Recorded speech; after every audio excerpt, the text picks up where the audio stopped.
नमस्कार। इस अंक में आप सभी का बहुत बहुत स्वागत है। शिक्षक बंधुओं द्वारा लोकसभा और राज्यसभा को मिलाकर कुल 500 से ज्यादा सांसदों को ज्ञापन सौंपा गया है और शिक्षकों ने उनको अपनी समस्या से अवगत कराया है। उनमें से अभी तक तुकाराम जी अकेले सांसद निकले जिन्होंने शिक्षकों की बात को सबसे पहले संसद तक पहुंचाने का सफल प्रयास किया। तुकाराम जी के इस साहस को मैं दिल से सलाम करता हूं। वैसे तुकाराम नाम से मैं बहुत प्रभावित हूं। तुकाराम ही मुंबई पुलिस का वो जांबाज सिपाही था जिन्होंने 2008 के मुंबई हमले के दौरान एक आतंकवादी को जिंदा पकड़ा और उसमें वे शहीद हो गए। इसलिए तुकाराम नाम का मेरे दिल में बड़ी इज्जत है। पूरी जानकारी के अभाव में तुकाराम जी से प्रश्न पूछने में कुछ कमी अवश्य रह गई, जिसके कारण अपने सवालों से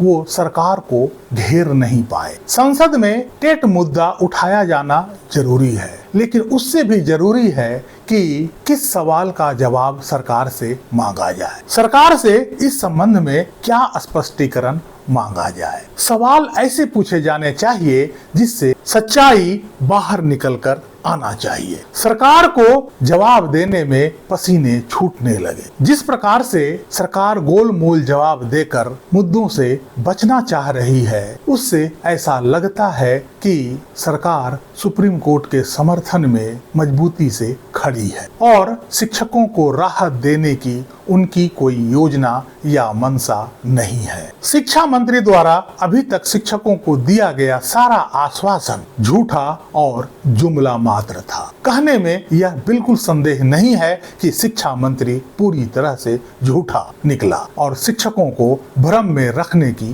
कोशिश की गई। सीजेपी प्रोटेस्ट और संसद में कई महत्वपूर्ण बिल पेश होने के कारण पूरे मॉनसून सत्र का हंगामेदार होने की पूरी आशंका है। इस परिस्थिति में शिक्षकों के टेट मुद्दे को संसद में प्रमुखता से उठाए जाने की संभावना कम दिखाई दे रही है। सीजेपी आंदोलन के कारण देश के कई बड़े बड़े मुद्दे पीछे छूट गए। खैर, शिक्षकों को इससे घबराने की जरूरत नहीं है। अपना संघर्ष लगातार जारी रखना है। सभी सांसद महोदय से मेरा विनम्र निवेदन है कि शिक्षकों के इस संघर्ष में उनका साथ दें। उनके साथ निश्चित रूप से बड़ा अन्याय हुआ है। उनकी आवाज और समस्या को संसद के पटल पर मजबूती से रखने का कष्ट करें।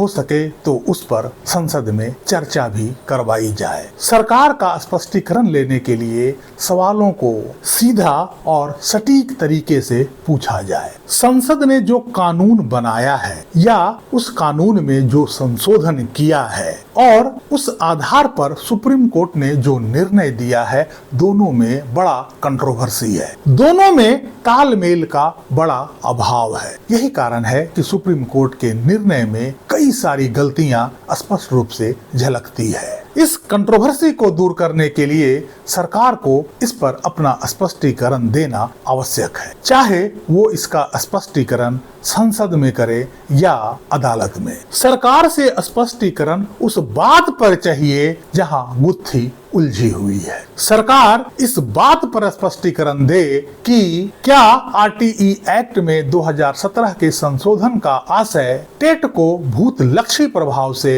सभी सेवारत शिक्षकों पर लागू करना था या केवल उन शिक्षकों पर लागू करना था जिनकी नियुक्ति आरटीई एक्ट के सेक्शन 23(2) के अंतर्गत 5 साल के रिलैक्सेशन पीरियड के दरमियान किया गया था। यदि इसका उद्देश्य टेट को सभी सेवारत शिक्षकों पर लागू करना था तो नंबर 1, इसे सेक्शन 23(2) के प्रोवाइजो के रूप में क्यों जोड़ा गया? इसे सब सेक्शन के रूप में क्यों नहीं जोड़ा गया? नंबर 2, इस संबंध में आज तक राज्य सरकारों को या सभी सेवारत शिक्षकों को इसकी सूचना क्यों नहीं दी गई? नंबर 3, 31 मार्च 2019 के बाद सभी नॉन टेट शिक्षक आखिर किस आधार पर सेवा में आज तक बने हुए हैं? नंबर 4, एनसीटीई ने इस संबंध में आज तक कोई नोटिफिकेशन जारी क्यों नहीं किया?